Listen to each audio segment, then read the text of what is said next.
I thought it was really cool that GBN was kind of trying a show that's different and kind of embraces a different community, so I was pretty excited. Right. I was like, wow, I can't believe that we're actually going to do this play. So,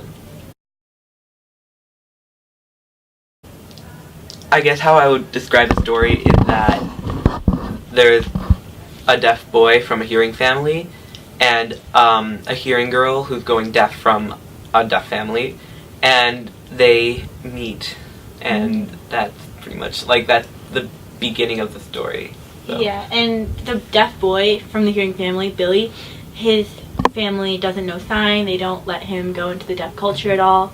So when he meets Sylvia, the girl who's going deaf, she starts teaching him sign, and he kind of realizes everything he's been missing. Yeah. Our cast did go one night to Panera, and they have these things called like deaf events or coffee chats, and it's just like a lot of deaf people are there, and they're all signing, and they just hang out and talk. And so our cast went, and we told them about the show, and we got to sign with them, and Max and I were interpreting for our cast. Yeah. And so that was really cool, kind of to connect with them, and then some of them actually ended up coming to our show.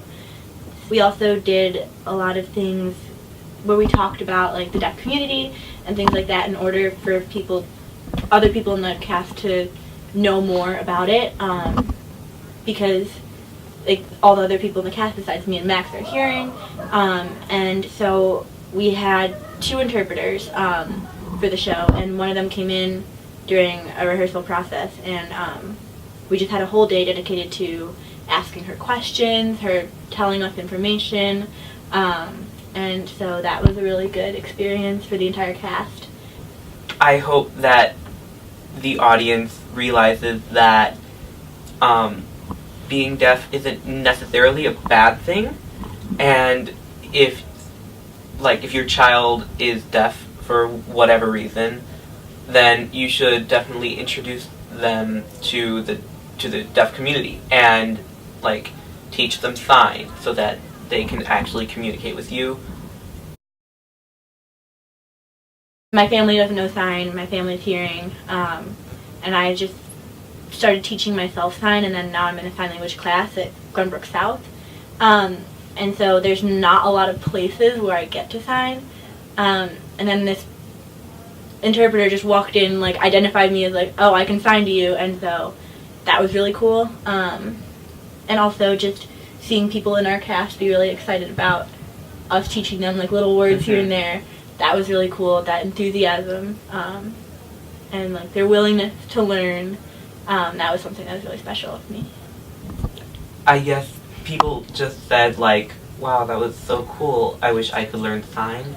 Like that was like, that made me feel like great about the show, because that was one of the points of the show, to raise awareness and to hopefully get people to learn sign. So like when people say, oh, I want to learn sign, that's great.